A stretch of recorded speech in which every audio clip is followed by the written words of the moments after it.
on the clock. It's presented by Progressive Insurance. And really what it is we like to present you with names and scenarios. Well, now we're entering day 2. Behind me, I've got Miles Sanders and Le'Veon Bell. 2 players taken on day 2. You can find some good gems on day 2. Let's go around the horn and name some of them. Kyle Brandt, we're looking at the best available players per the great Daniel Jeremiah. But who's your player that you're considering? Let's go right there in the right hole, Peter. There used to be this position in the National Football League called running back.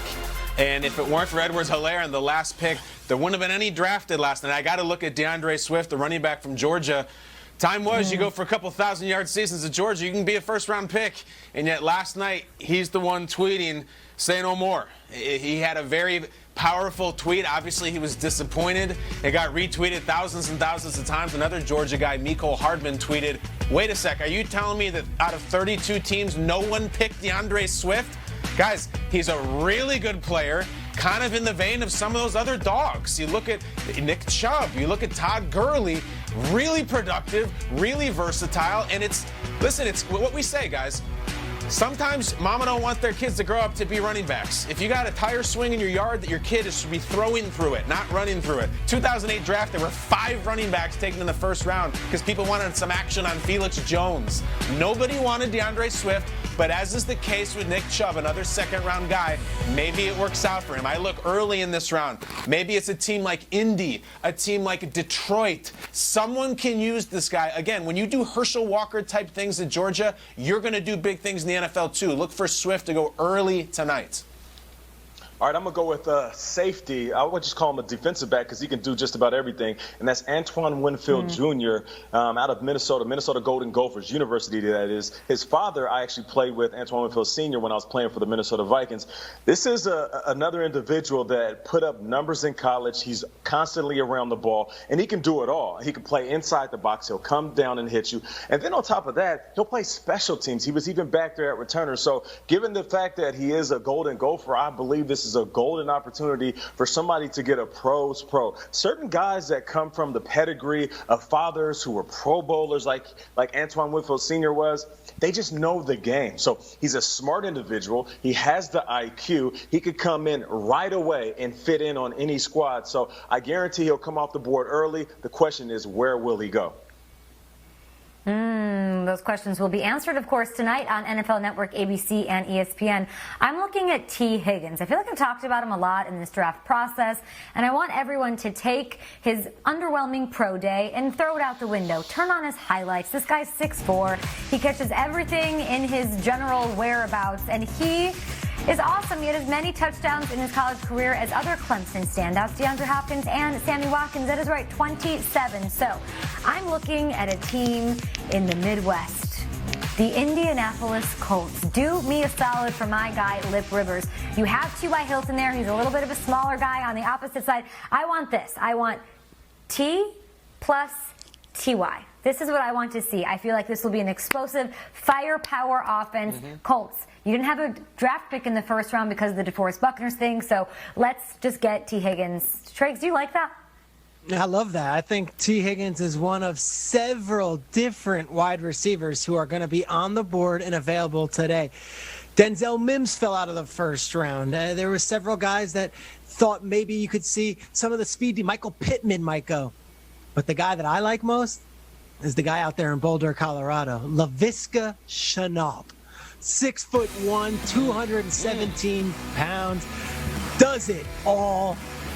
Even played Wildcat quarterback at Colorado. He was a one-man wrecking crew. So why wasn't he selected last night?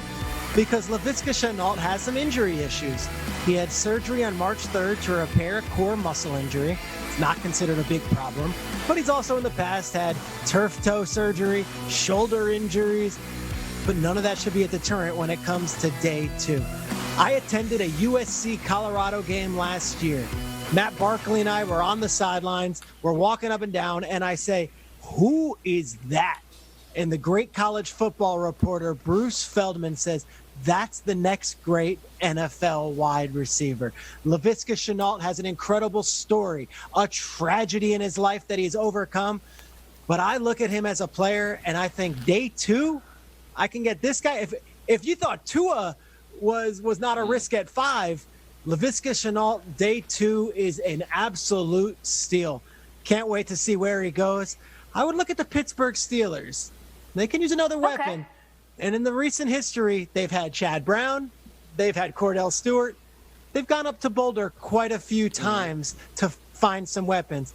Laviska Shenault, I'm here watching. I can't wait to see where he ends up. Whoever takes Shenault, you have to send Peter Schrager a jersey immediately. This has been the guy. I mean, you have talked about him so much this draft process. So please, Shenault to Schrager, stat. That all goes down tonight at 7 p.m. Eastern. It is the second round. Schrager is talking about it. So many wide receivers left. So many running backs still on the board. Just one win in the first round. These are guys that are going to be on your fantasy squad and scoring touchdowns for your favorite team week in, week out, 2020 and on. The next step in the college football stars journey is tonight, the 2020 NFL draft. We also have the Draftathon. We were all part of it yesterday in some weird way. I think Schrags is hopping on today. You don't know who's going to show up, but it's all for a great cause. I looked at it about an hour ago, $3.9 million raised to help fight COVID-19. More Good Morning Football, of course, on the way. You guys ready to do another hour of this? Yeah, let's go. Here on Good Morning Football, good morning. Welcome to our show. We're presented by Ram Trucks today. Nate, thoughts on Roger Goodell's TikTok dancing?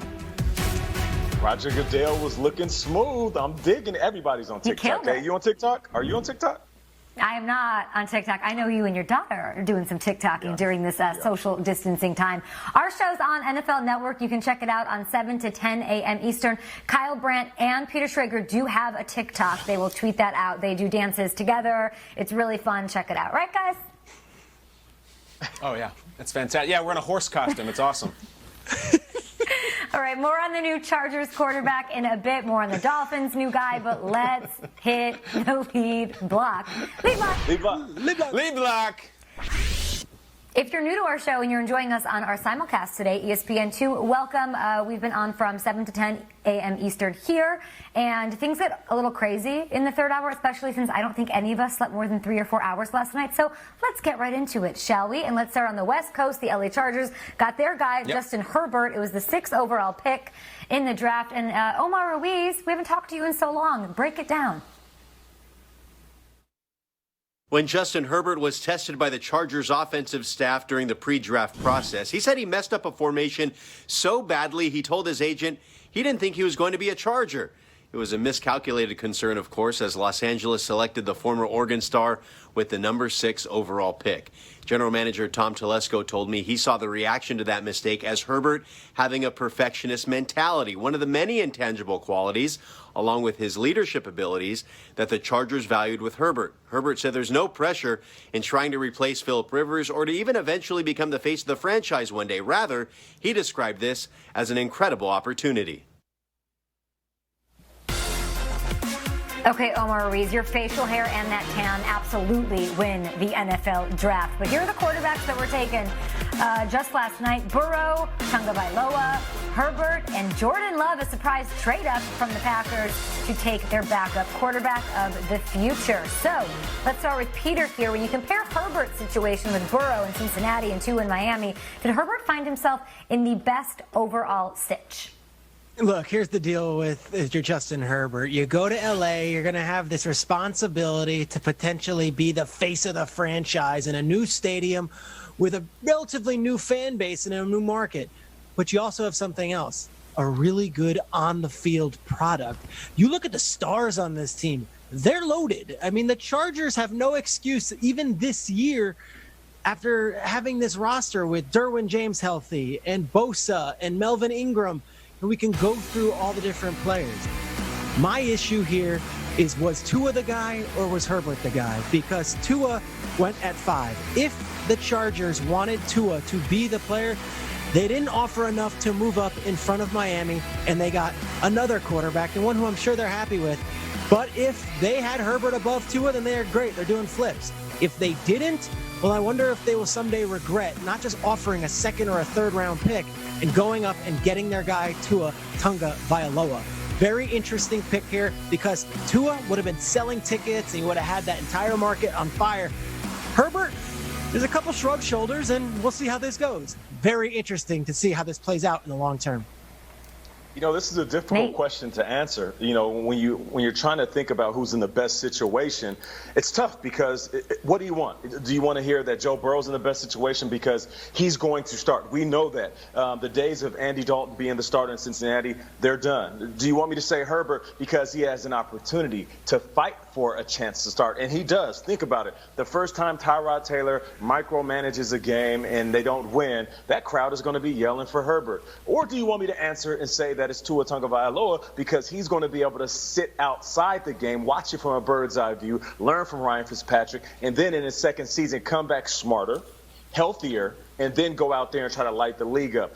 Personally, I love it when quarterbacks have to sit because, one, you're humbled immediately, and you realize that I can dominate in college, and I'm not the man right now. Two, you get to watch the entire league and pick and choose pieces of what you want. If you're Tua Tagovailoa, you can say, you know what? I want to work on my pocket presence, so I'm going to watch Russell Wilson all year. I want to have poise in the pocket, so I'm going to pay attention to how Drew Brees does it. You know what? I want to understand how to sit in the pocket without having to run like Tom Brady. Or I'm going to pay attention to Lamar Jackson, Pat Mahomes, and Aaron Rodgers and see how they negotiate the pocket, extend plays, and then throw it downfield to my wide receivers.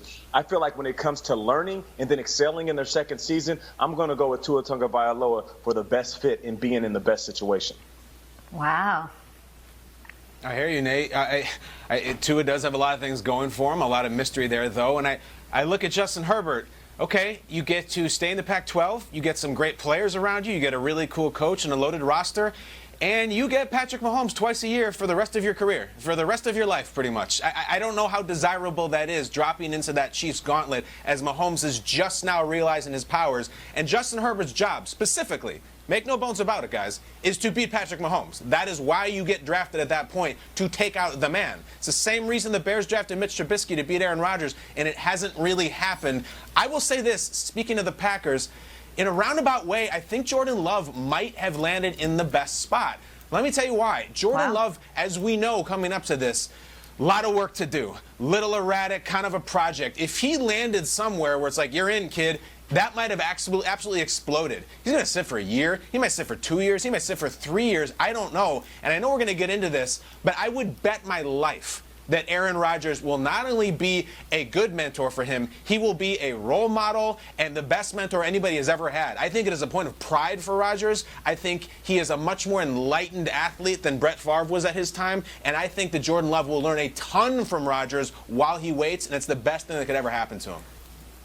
Eventually, yeah. As far as impact, I mean, I like what you're saying about Herbert having to contend with our guy Patrick Mahomes, but even Tua going to the Dolphins. Yeah. The AFC East is leveling up. It's still got Belichick there. I feel like the complement of receivers, the support, the Chargers are a loaded team. So you look at Keenan, Mike Williams, Eckler, Hunter Henry. He's got the weapons. He's got a great coach. He does exactly what his coach wants. He doesn't really make mistakes. So he'll be out there. He gets to stay on the West Coast. A nice quick flight for his family from Eugene, Oregon, down to watch games in LA, a new franchise, a new era. A lot of responsibility for Herbert, but I think he's going to knock it out of the park early. And I'm excited for these Chargers who sent us these jerseys. So we love you. We're going to rock these out. Great draft choice. All right, Kyle, I'm going to throw this one back to you. The Packers took Love. I know you just talked about him. Okay.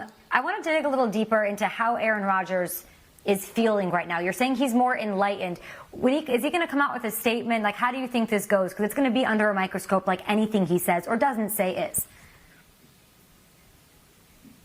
It makes me wonder what he was thinking at the time of, he was this past week was on AJ Hawk's podcast, and AJ asked him if he's going to watch the draft, and Rodgers said, I'm going to watch it on mute. He said, why? He's like, I'd rather listen to my 90s alternative playlist than the pundits. So I actually wonder what song was he listening to when Jordan Love was picked? Was it something from the Wallflowers? Was it 7 Mary 3? Or maybe was it Don't Turn Back in Anger? Because whatever it was, I would have turned the volume up because I'm going back to January when Aaron Rodgers is on the cusp of going back to the Super Bowl.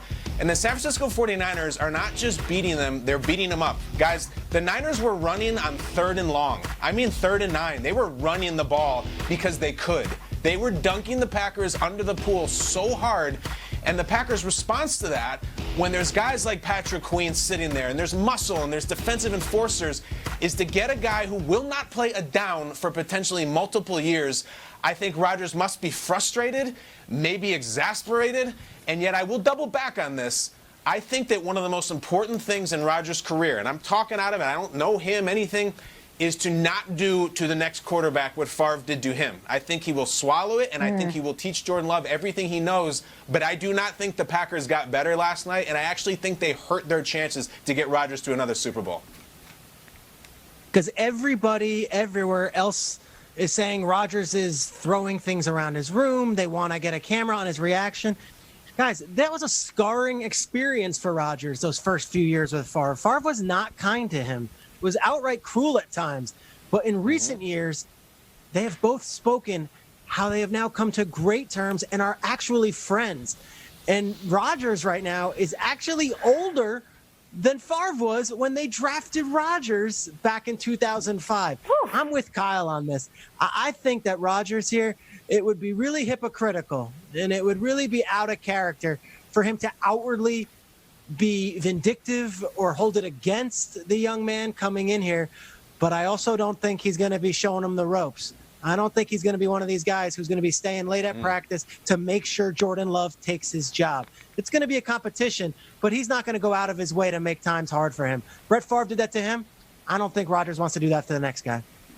Yeah, we're all in agreement here. I don't believe that Aaron Rodgers is going to act that way either. Listen, Jordan Love can't help who selected him. The Green Bay Packers, they traded up to get him. So they wanted him in that building, and Aaron Rodgers is going to have to deal with that. From a front office perspective, I know Aaron Rodgers is feeling like Big Ben did a couple of seasons ago when they drafted Mason Rudolph in the 3rd round. And remember, they talked to Big Ben, and Big Ben said, well, if it was me, I wouldn't have selected a quarterback. He's basically saying we could have addressed other positions. Now, I know that's exactly what Aaron Rodgers is thinking. We could have addressed other positions. This isn't a decision based on Aaron Rodgers. This is a decision based on the head coach, the organization, and what they want to do moving forward after Aaron Rodgers is done. For a long time, the tagline for the draft was, the future is now. So whether you want to admit it or not, the future is now for the Green Bay Packers. So they're not thinking about another good player that could help their season this year. They're thinking about a great quarterback that they can develop over the next few years that can help them 10 years from now. I like it. I know I'm overly optimistic and I'm always patting people on the back, but 10 years from now, we can look back at this decision and